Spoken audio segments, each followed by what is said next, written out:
Hi, my name is Dr. John Douillard, and I want to talk to you today about vitamin D. You know, about 10 to 15 years ago, researchers went to the equator and they measured folks' vitamin D, and they found that their levels were significantly higher than folks up here in the north. On average, here in the north, folks have about 10 to 20 to 30 nanograms per milliliter of vitamin D in their blood. At the equator, they were 60, 70, and 80 nanograms per milliliter in the blood. And the normal range is about 10 or 20 to 30, all the way up to 100 nanograms per milliliter. Anywhere in there is considered normal. So what they found is that people at the equator, not only did they have higher levels of vitamin D, but they had significantly less chronic issues. Blood sugars were more stable, heart health was better, immunity was better. So they started investigating what the vitamin D did in their blood that was different to the vitamin D up here. And when they first discovered the vitamin D in the 20s, it looked very much like a hormone, but it acted very much like a vitamin. So they actually called it a vitamin, and it protected the body against rickets and did vitamin kinds of things. When that level of vitamin D in the blood reaches 45 or 50 or above, it seems to take on a different role. It begins to function more as a hormone, which it actually is, a corticosteroid hormone, a very powerful steroid hormone. And in that regard, it's involved in many different factors, such as supporting immunity, supporting blood sugar, supporting skin health, heart health.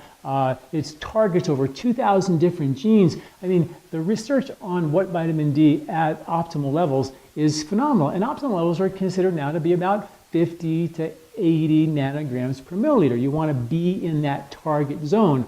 And that's why it's a great idea to have your vitamin D levels measured. Always ask your doctor when you get a physical, please take my vitamin D levels. And it's great to take it at the end of the summer and also at the end of the winter. At the end of the winter, it's a long drought. You see, vitamin D, we get it from the sun only when the sun is perpendicular to the earth. So if you're at the equator, you're in luck. But here in the north, anything over north of Atlanta, in the winter, the sun is too low in the sky, and the UVB rays actually get broken down in the atmosphere. Even in the summertime, morning rays, the sun is too low. Evening rays, the sun is too low. It has to be perpendicular rays. So not a lot of us spend time in the middle of the day in the summer because that's when the sun is actually too hot, and we protect ourselves, not to mention cars and houses and offices. We really don't get the sun that we were genetically designed to have.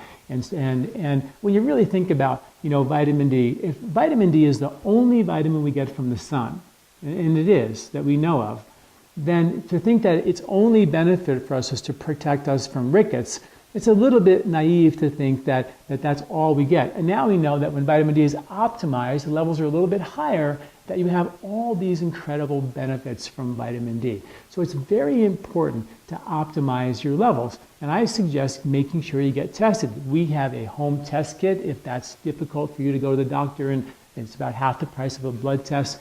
But just to know that it's very important not to overshoot the runway and have too much vitamin D. It's definitely, not good to have too little. So you want to be right in that zone. During the summer months, you're not going to need, obviously, as much vitamin D as you would need in the winter. So please take a look at the article associated with this video. Learn more about the benefits of vitamin D, how to make sure you maximize your levels and optimize your vitamin D, particularly in the winter, but you don't want to not have enough vitamin D in the summer as well, because folks, most of us don't get out in the summer. We put sunscreens on, we block the sun. We've been told for a long time that the sun is bad for us. And of course, in excess, too much sun is definitely bad for us, but the right amount is essential. We thrive. Every living creature thrives on sunlight, and so do we. Thanks for listening. I'm Dr. John Douillard.